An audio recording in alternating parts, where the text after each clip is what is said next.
PSG Fan TV, bonsoir à tous, bonsoir Johanna. Bonsoir.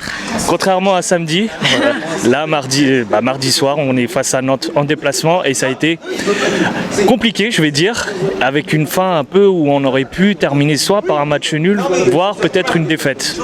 Tout à fait.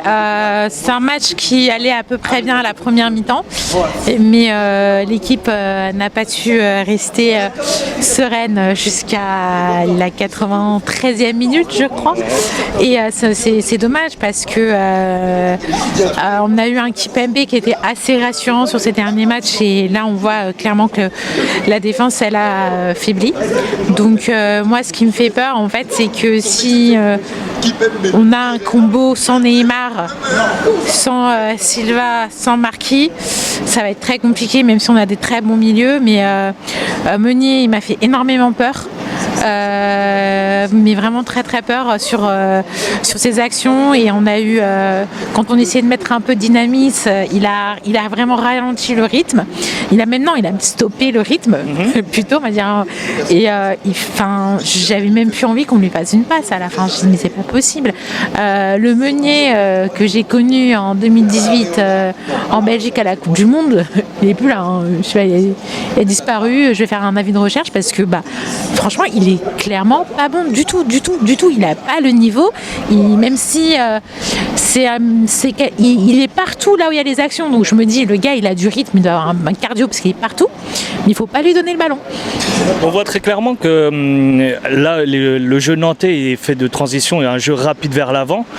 Justement cette défense qui a été pris de court et en tout cas pris de vitesse, est-ce que ça ne peut pas être problématique par la suite justement face à un petit Dortmund qui va arriver d'ici 2 semaines. Ouais, je disais petit, mais oui, bien joué de me rectifier. Un grand club comme Dortmund. Et justement, ils ont pas mal de joueurs rapides et je pense, plus techniques que les Nantais. Oui, mais ce qui est bien dans ce match, c'est que les Nantais proposent du jeu. Ils l'ont déjà prouvé l'année dernière et ils arrivent un peu à mettre le PSG en difficulté. Je trouve qu'on a eu énormément de chance qu'il y a eu des cafouillages de leur part, jusqu'à la fin. Et ce qui nous sauve, c'est Navas, bien sûr. Si Navas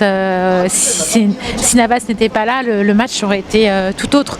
Quand on voit qu'ils sont à 3 autour de Navas et que c'est lui qui est au sol, il arrête la balle, il fait plein d'interventions. J'ai beaucoup aimé les interventions de Navas, mais c'est honteux. Il n'a pas à intervenir autant. Normalement, il est là juste en renfort contre Nantes, avec la détermination qu'on a parce qu'on a un match de Ligue des Champions qui arrive. On ne devrait pas proposer ce jeu, mais après, on fait avec ce qu'on a, on fait avec nos blessés et on fait ce qu'on peut. Dernier point, l'aspect offensif. Qu'en as-tu pensé de nos transitions et puis nos constructions face aux cages adverses en l'absence de Neymar? Neymar revient. Voilà. C'est un message, un cri de détresse. Un mot, si tu veux, je te donne un bout de ma côte. Revient. Non, mais c'est frustrant, c'est agaçant. Je crois que Mauro, il a voulu être un peu altruiste en donnant la balle à Di Maria parce qu'il a un peu volé le but. Alors que quand on voit certaines actions, Mauro, il a la possibilité pendant au moins 5 secondes de marquer, mais il fait des passes. Di Maria, il n'a pas été aussi bon que d'habitude. Il n'a pas été excellent comme d'habitude. Il a juste été bon en plus. Kylian, qui heureusement que lui, il a apporté un peu de vitesse et qui a permis en fait justement d'avoir le premier but. Et là, en plus, c'est Kerrer qui marque. Dernier match, c'était Kurzawa. Les défenseurs se mettent à marquer et les attaquants se mettent à défendre. Qu'est-ce qui se passe au PSG? Je sais qu'on va bien avoir des joueurs polyvalents, mais ce serait bien que les attaquants marquent et que les latéraux fassent des beaux centres. Voilà. On verra ça contre Lyon dimanche. Je te remercie encore, Johanna. De rien. À dimanche.